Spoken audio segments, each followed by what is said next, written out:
Hello. Assalamu alaikum. Peace and blessings, everyone. Good evening, good afternoon, good morning, whatever time of day it is, wherever you are across the globe.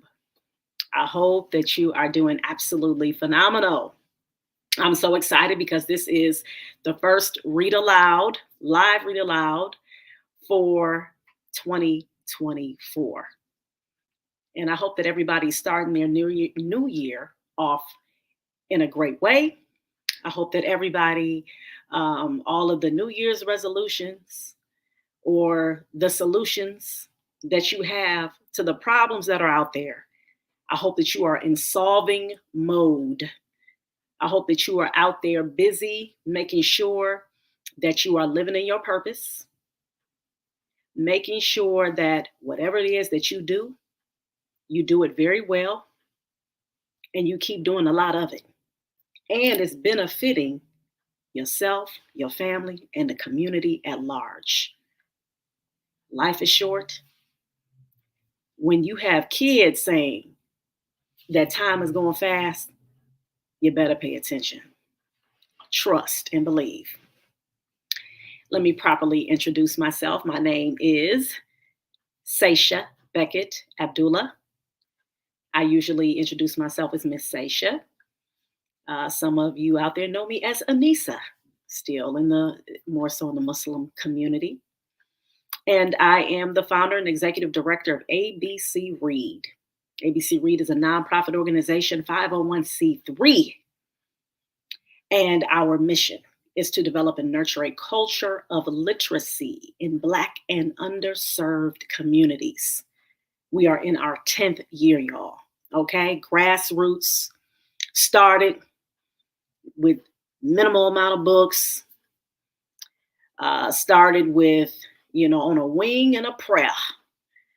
All right, and we still going on a wing and a prayer, for real, for real. But so that's, one of the things that I do. I'm also a pre-K through fourth grade reading tutor, and I am a Orton Gillingham certified dyslexia tutor. Ooh, had to say it like that, right? Orton Gillingham. But yeah, I also like to be silly, which is a great thing. It's great for your health. Make sure that make sure you get some laughter in, for real, for real. I started a brand called Reading is Freedom. Okay. Reading is Freedom, that was birthed actually from ABC Read. So you see how that I got the ABC Read on top and then you got the Reading is Freedom at the bottom. That's because that's where Reading is Freedom came from, right? So I started that in 2019 when I put those on our ABC Read bags during one of our summer reading camps. And then I said, and this was after I read the narrative of the life of Frederick Douglass and his famous quote, "Once you learn to read, you will be forever free." And I said, you know what? I want to change that around, flip it and bounce it and turn it to Reading is Freedom, because reading is freedom. Reading is a liberatory act. Reading is something that you must know how to do. It is imperative to know how to read. And not only that, you must continuously read. There's been studies out there talking about how you have grown people who have not read a book in a year. Or you have grown folks who said they haven't read since they graduated from college or graduated from high school.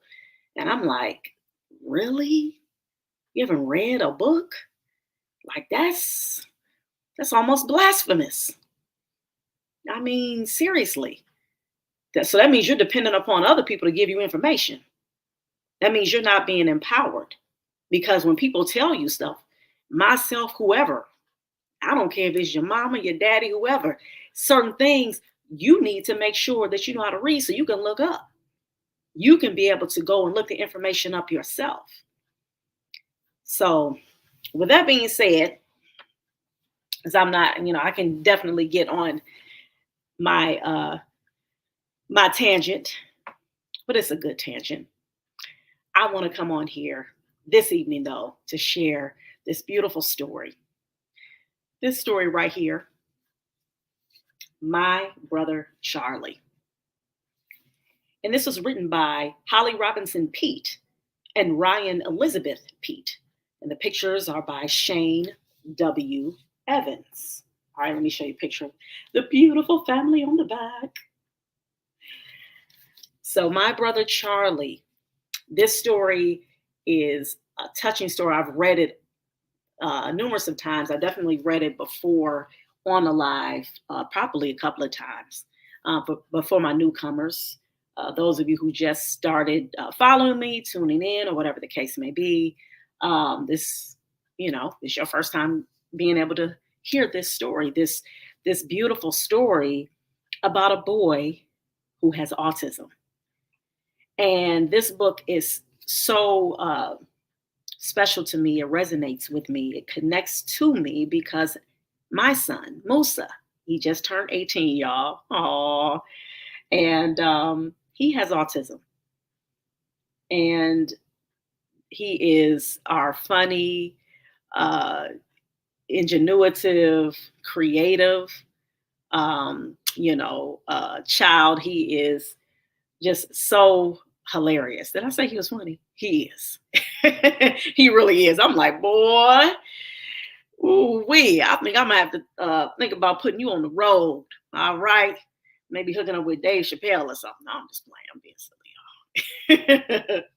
But anyway, that's what this awesome, beautiful story is about. My brother Charlie, the main character Charlie, who has autism, and how his family, is embracing and loving him, as you see on the cover. His sister just giving him such the biggest squeeze, right? So let's go ahead and dive in. This is a great way to talk about a topic like autism with your children. All right. So always remember that when you have difficult topics, when you have topics that you want to dive into, that might be you might be concerned, like, oh man, is this too much? Are they going to be able to understand it? Find a children's book on it. That's my suggestion. And it actually helps to be able to talk about these difficult topics, have these conversations. They may even have questions and don't know how to ask, but then when you start reading the book, then that's a segue. It's an entry point into them being able to talk about these things, okay? So let's get right on into it.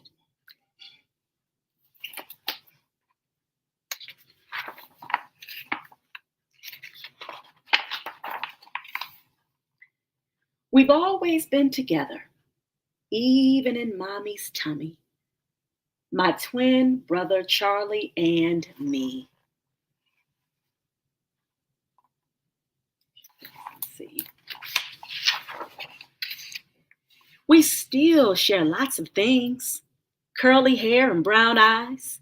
How much we love hot chocolate with marshmallows. Our dog Harriet, rolling in the grass. Music, football. And names that start with the letter C. Callie and Charlie.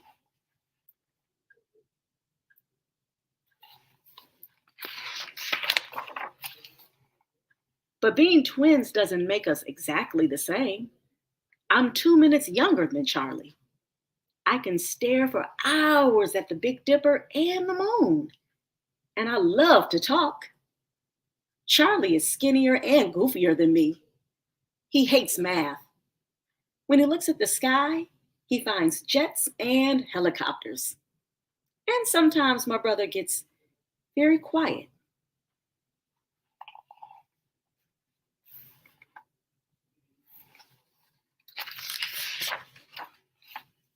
When we were babies, I pointed out flowers and cats and fireflies. I snuggled and giggled with mommy on dark nights and told mommy again and again how much I love her. But Charlie was different. He wouldn't play with me or kiss mommy's cheeks when she hugged him. And he didn't say, I love you. Seems those words were locked deep inside my brother. Everyone told mommy not to worry. He's just being a boy, they said. But mommy knew there was something different about Charlie. I knew it too.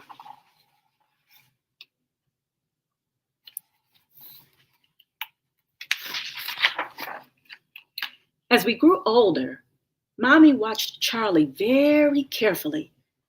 She and I could see he was struggling. Then Mommy discovered that Charlie's brain works in a special way because Charlie has autism. It's harder for Charlie to make friends or show his feelings or stay safe. One doctor even told Mommy that Charlie would never say, I love you. That made Mommy and me saddest of all.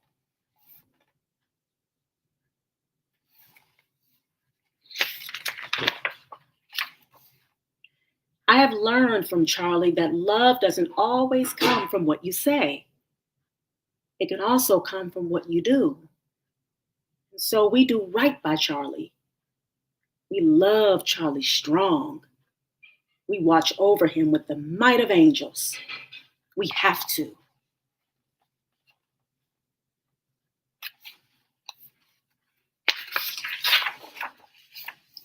When Charlie wants something, nothing stops him, even when it's dangerous. And there are days when it's hard to be Charlie's sister. Sometimes he can ruin the best play dates. Other times, he seems so far away, like when he won't look at me or speak or play.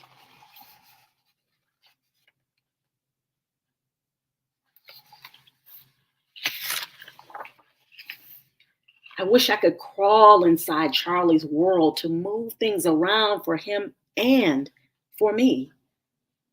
I know Charlie wants to be in my world, fitting in, making friends, having fun, and laughing.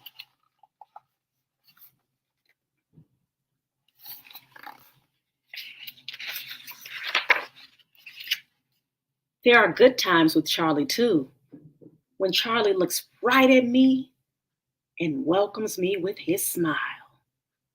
He lets me touch his face. He laughs when we lock fingers in a holding hands game. That's Charlie's I love you, said in the silly ways we play together.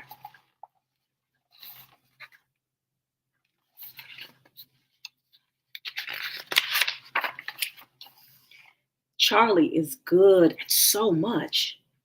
He knows the names of all the American presidents. He's a fish in the water. He has a special way with animals, especially Harriet.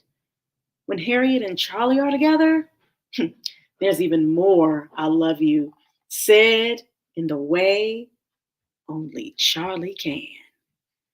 When he gets Harriet to sit, run, or listen,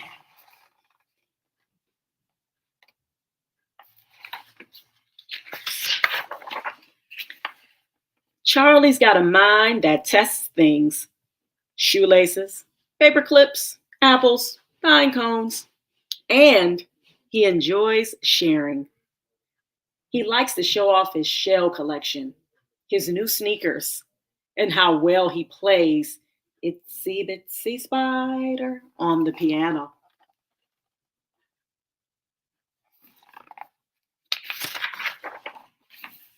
Charlie likes to share how sweet he is and how much he cares about other people. When I fall off my bike or bump my head, Charlie comes running. He always makes my hurts feel better with the caring that comes from his eyes. Sometimes when Charlie can find the words, when they unlock themselves from inside him, he does say, I love you.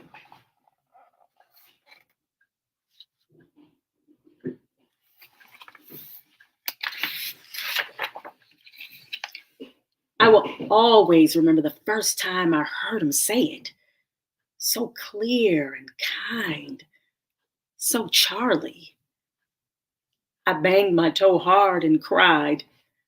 There was my brother, patting my back, saying over and over again, Don't cry, Callie.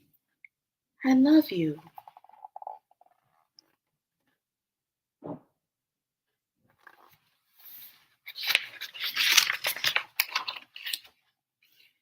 It wasn't just the words that were so strong, it was the love that Charlie showed me just by being there. I love you too, Charlie. Came from me fast.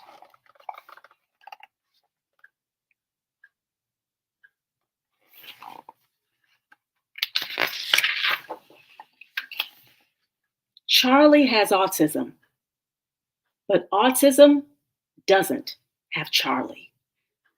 If you ever get to meet my brother, you'll feel lucky to be his friend. He won't care if you have the coolest sneakers or if you are the best at sports. He'll just like you for who you really are. That's Charlie. I'm blessed to be Charlie's sister and to share so much. I count my Charlie's blessings every day. At the very top of my Charlie blessings list is the love Charlie and I have for each other.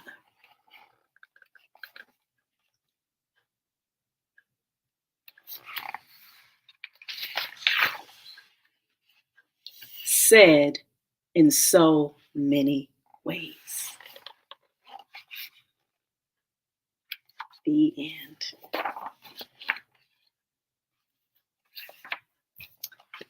Yep. So again, this is, you see, you guys. So Holly Robinson Pete, and then it was her daughter. Her daughter's name is Ryan Elizabeth Pete, and that is well, his name is, what is his name? Because obviously his name is not Charlie. Da, da, da, da. I was trying to find his name. Oh, okay. So RJ. Yep. Yep. So you got RJ. So that's who the story was about. Just so beautiful. I love this story. It's amazing. I love the way it was written. I mean, definitely you can tell it was straight from the heart, right? Beautiful. All right, you guys. That was it. I hope you all enjoyed that story. And once again, if you all, if you would be so kind to make sure that you check out our website, abcread.org, because again, these are the types of books, y'all, that we give to the community, right? We are flooding our community here in Cleveland with books that majority represents Black people, Black culture, Black experiences. And this is what our community needs. And we need to make sure that we are continuously reading for at least 30 minutes a day and making sure that we get those read alouds in. All right. So make sure you guys, again, check out the website. And if you would be so kind to donate to our organization, that would be lovely. It helps us tremendously, y'all. So with that being said, thank you all so much for joining me. And inshallah, God willing, I will be on next Sunday, same time, same place, reading another book to you all. You all take care, be blessed, and remember that reading is freedom. Peace.